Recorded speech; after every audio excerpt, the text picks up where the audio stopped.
승자님 안녕하십니까? 이데일리엔 유재입니다. 첫 번째 소식입니다. 통신업계가 오는 2022년 상반기 5세대 이동통신 전국망 구축을 목표로 25조 원을 투자합니다. 최기영 과학기술정보통신부 장관은 15일 정부 서울청사에서 SK텔레콤, KT, LG유플러스 등 통신 3사 CEO와 간담회를 열고 디지털 뉴딜 이행을 위한 5G 기반 데이터 고속도로 구축 방안을 논의했습니다.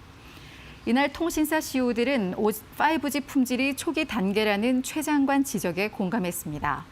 이에 따라 SK 브로드밴드까지 포함한 통신 4사가 5G 기반 조기 구축을 위해 2022년까지 3년간 유무선 인프라 등에 약 26조 원을 투자하기로 했습니다.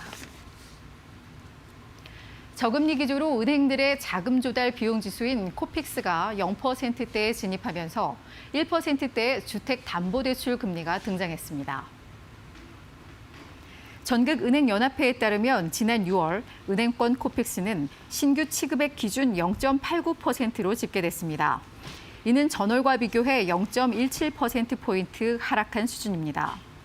변동형 주식담보대출 금리의 기준이 되는 이 코픽스가 큰 폭으로 하락하면서 NH농협은행은 코픽스와 연동하는 주담대 금리를 종전보다 0.17%포인트 내린 1.96에서 3.57%로 인하했습니다. 대형 시중은행에서 주담대 금리가 1%대로 떨어진 건 이번이 처음입니다. 이재용 삼성전자 부회장이 오는 21일 현대자동차 남양기술연구소를 방문해 정의선 현대차그룹 수석 부회장과 미래차 비전에 대한 의견을 나눕니다.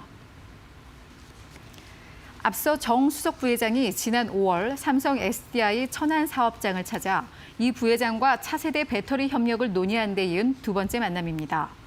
이 부회장과 정 수석 부회장은 지난 회동에서 꿈의 배터리로 불리는 전고체 배터리 개발 등의 협업 방안과 미래 배터리 사업에 대해 다양한 의견을 나눈 것으로 알려졌습니다. 이 부회장과 정 수석 부회장 간 2차 회동이 이뤄질 경우 삼성과 현대차의 이 미래차 협업이 본격화될 것이라는 전망이 나옵니다. KTNG의 인도네시아 담배 회사 인수와 관련해 불거졌던 분식 회계 의혹에 대해 금융당국이 고의성이 없다고 결론 내렸습니다. 금융위원회 산하 증권선물위원회는 15일 오후 정례회의를 열고 KTNG의 회계 처리 기준 위반 안건들에 대해 고의성이 없는 중과실로 결정했습니다.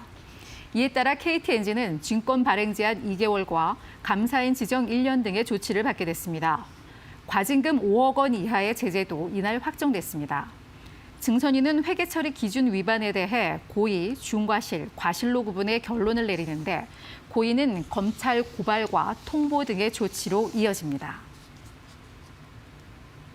코로나19로 기업이익이 줄어들 가능성이 높아지면서 올해 중간 배당이 4년 만에 감소세로 돌아설 전망입니다.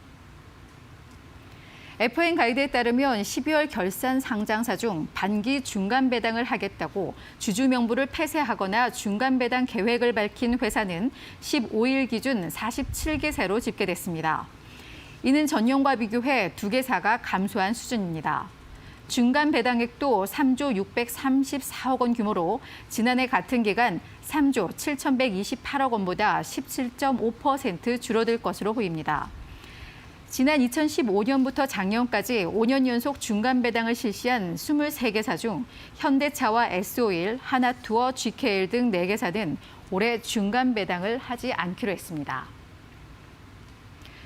지금까지 이데일리엔이었습니다. 이어서 간추린 소식 정리해드립니다.